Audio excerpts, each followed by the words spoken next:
Hello, hello, hello, hello. Sean Brady here with Dr. Laurel Clark for another fabulous episode of the Metaphysical Mindset on Leverage Your Lunch Hour. We're here at noon Central Standard Time, and wherever you're at on the planet, it may not be your lunch hour. It may not even be eating lunch right now, but we are here to leverage our thinking and share a little bit about what might inspire us as a business owner, entrepreneur, or just someone who thinks in the world. Dr. Laurel Clark, thanks for joining us on another fabulous episode. Thanks for having me. You know, we had some great discussions in the past on the universal laws, the 13 universal laws that you're helping even me and everyone else out there understand. And one of the things I wanted to get into before we go into the law of relativity was your background a little bit. And, you know you're a doctor. And I found out a little bit earlier today what kind of doctor, but I wanted to share, I wanted you to share a little bit about how you came to get this doctorate and what you found interesting in pursuing this interesting path in life. That's kind of a big answer because I've spent 40 years, now more than 40 years of my life, studying and practicing metaphysics. So I actually have two doctorates. I have a doctorate of metaphysics from the School of Metaphysics. Awesome. And I also have a doctorate of divinity, which is also through the School of Metaphysics. And then I am an ordained minister in the interfaith community of metaphysics. Wow. So my journey, in some ways, I would say it unfolded before me. It wasn't always a matter of deciding ahead of time, this is what I want to do, and then doing it. And I can talk more about this when we talk about the law of relativity.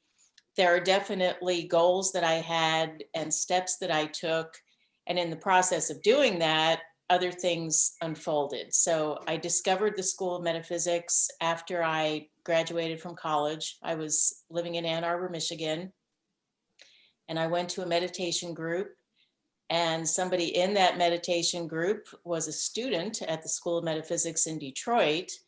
So she was the one who initially introduced me to the School of Metaphysics. And I didn't really know when I started my studies where it would lead. I certainly didn't have any thought at the time of getting a doctorate in metaphysics. But I loved what I was learning. It was very practical. It helped me to do what I wanted to do, which was to not just believe that I had potential, but actually know how to unfold it. And at the time that I became a student at the School of Metaphysics, there was a tagline, this was in 1979, that said, do you want to develop yourself in areas that most people only talk about? And that I really appreciated because I'm an idea person. At that time, and now also, people talked about potential. They talked about, you can do whatever you want to do, but just having that idea isn't the same as doing it. And so my practice of metaphysics and universal law and doing mental exercises every day, that's what enabled me to unfold my potential, which has gone in a very great path for my life. That's awesome. Wow. Thank you for sharing that. And you did mention the unfolding. So now should we jump right into the relativity, the law of relativity? Sure. So when I think of relativity, I think of Einstein and, theory of, right? But I don't think that's what we're talking about here necessarily. So I connect us a little bit more. What is the law of relativity and how do we apply it every day?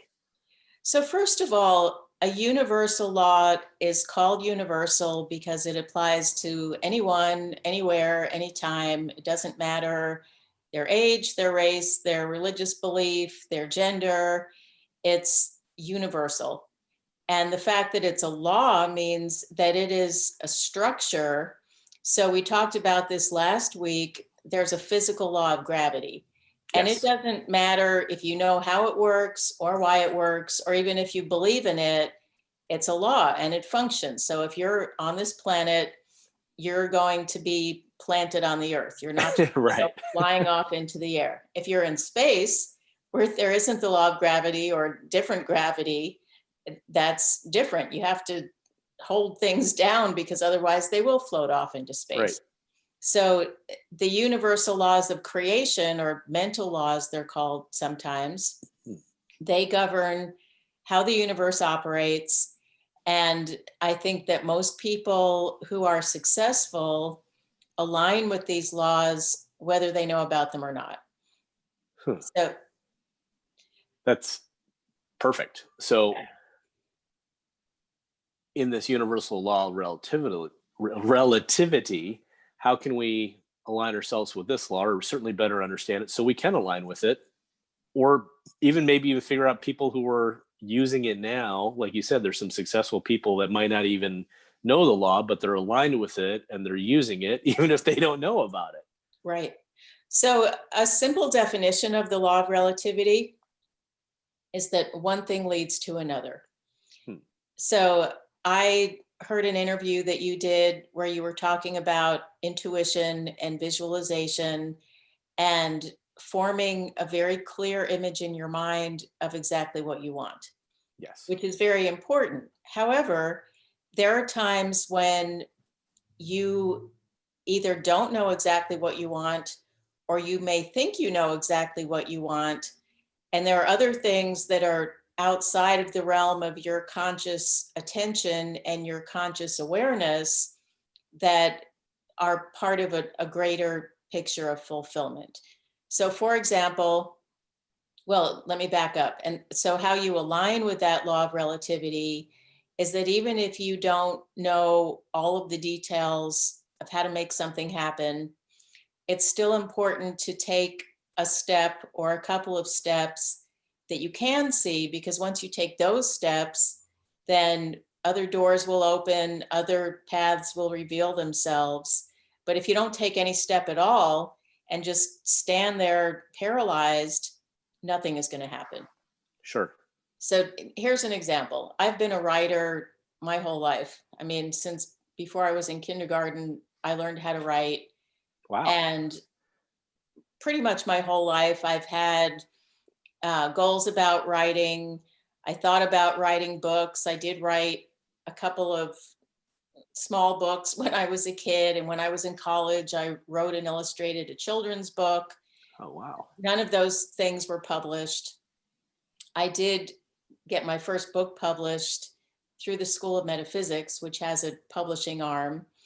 And at different times in my life, I've had some specific ways that I've wanted to apply writing. So one is I love greeting cards. I like to receive them. I like to send them. I think they're kind of ridiculously expensive.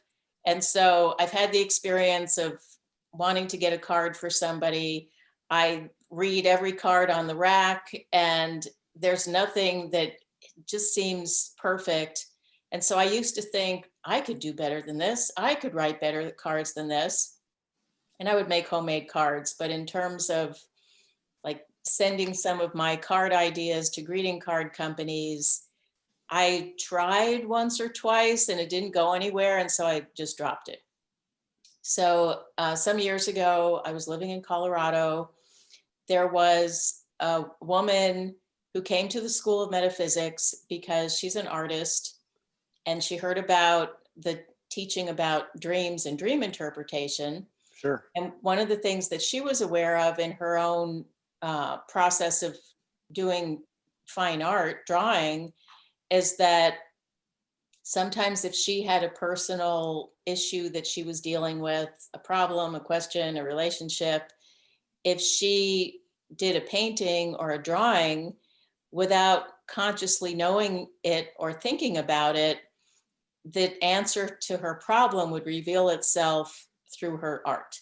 So she showed me a drawing that was very whimsical, kind of cartoonish, and it was a house that had all of this stuff on it.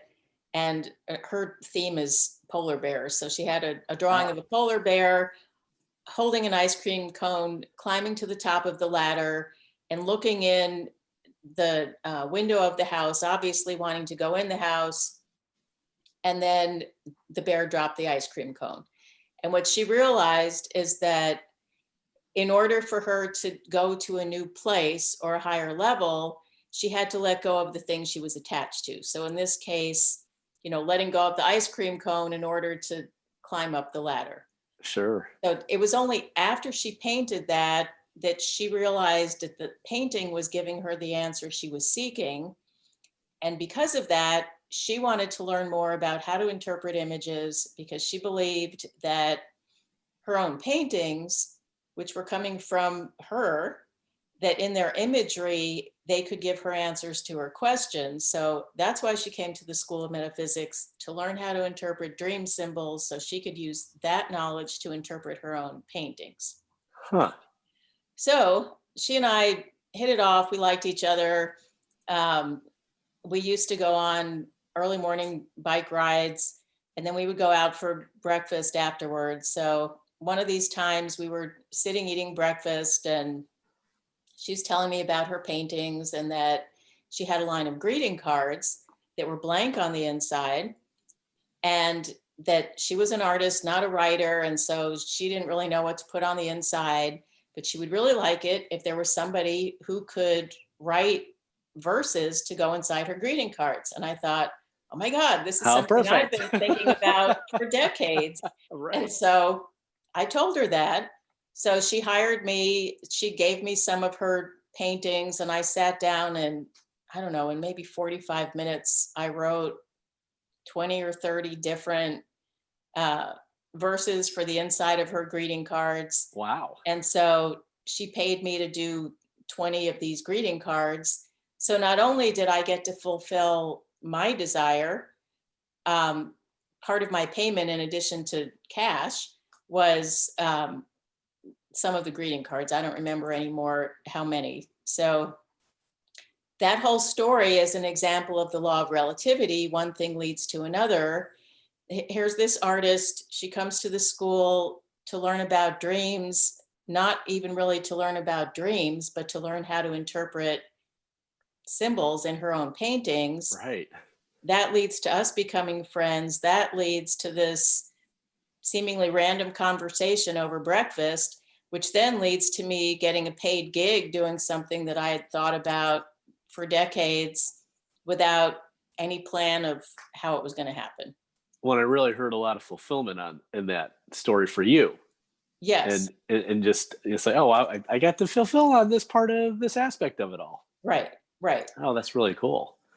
Well, there's another question I had in there that for the oh, that was what it was. The greeting cards. I'm like going, oh my gosh, you should write in my send out cards. I'm like going, I like taking all these photos, and that's my hardest part too, is what's the phrase I want to come up with here? And I'm, it's like, I like to point, shoot, post a picture, and then I can't think of what to write. Yeah. And I get stuck on it. I'm like going, I just won't even post anything. And then it goes to the wayside. So maybe there's something there. I don't know. Maybe so. What else about the law of relativity that we might be surprised about? I think we talked about the relativity a little bit earlier in a previous episode, where it's almost like if we're talking about networking, kind of the great retrace of how Josh and I came to be. It was our friend Jade, who brought me to Medici, and then I met Josh, and he was one of the co-founders. And 4 years later, here we are. Right. We're friends and doing all kinds of wonderful business things. And a big shout out to Medici Space for sponsoring the show and giving us, the capabilities to even do this type of a show or episode where we can record it and broadcast it live and have a media coordinator. Hi, Jaleesa in the background, coordinating this whole thing. So a big shout out there. So is there other, so I would think that's kind of the law of relativity, where we're coming together, and here we are today even talking about that. Is that Right. another example? It is another example, and one of maybe the simplest practices that I could recommend for people to align with the Yeah. law of relativity is to be willing to listen to what I would call intuition, what some people might call listening to their gut or Yep. listening to a hunch, where you don't have to have all of the conscious knowledge and information to know why something is getting your attention to be able to respond to it.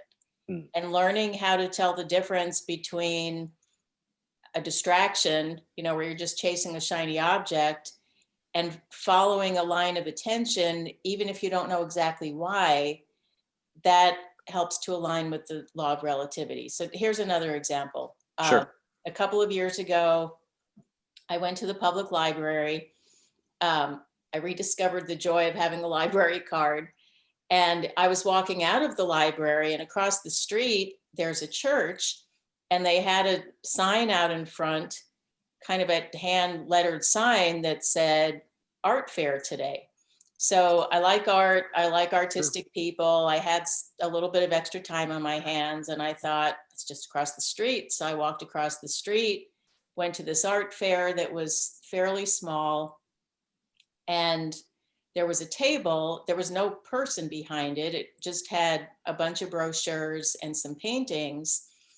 And it was from an artist who teaches classes that she calls expressive arts. So her brochure looked appealing. The way she described it looked appealing. So I picked up the brochure. It so happened that the classes that she taught were at times that worked for me. And so I went to one of her classes, which was, I don't remember how many people, not a huge attendance, maybe somewhere between 10 and 15 people there. I would say that's a good attendance. Yeah. And so we chatted a little bit before the class, and after the class, we got together for lunch. And one thing led to another, which is law of relativity. She belonged to a networking group that was mostly for women. It did have a few men in it. And the way she described it, it sounded more appealing to me than some other networking groups I had been to, where there was actual business development and helping people to formulate their businesses. So I joined that group. We became part of a mastermind with 5 women. Mm. And so anyway, through that process, she found out that I am an author, that I had books published. She had been thinking about writing a book for years. She had stuff she had written, she had art to go with it, but she didn't really know how to proceed. And so she asked me if I would be willing to be what she called her book shepherd, to teach and coach her how to turn all of her stuff into a book.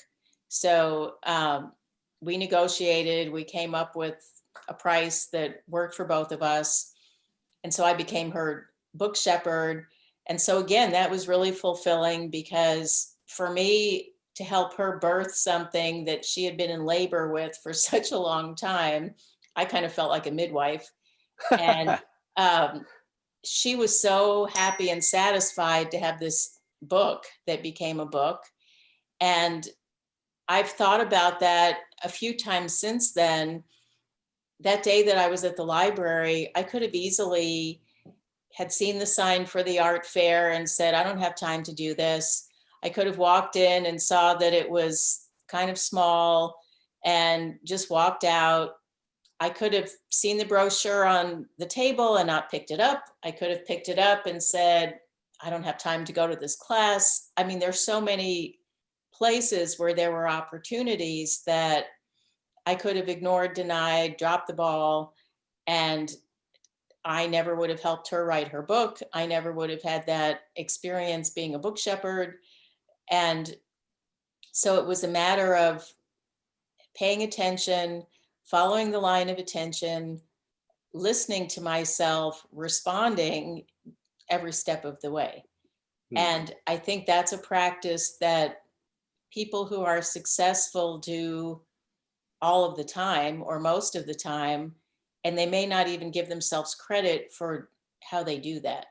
How did they even listen to this being an opportunity to respond to, where this over here they didn't? And I think some of that comes from experience, is knowing what to respond to, when to recognize if you do respond to something that doesn't work out, what was it about it that didn't work out, instead of just saying, oh, that failed.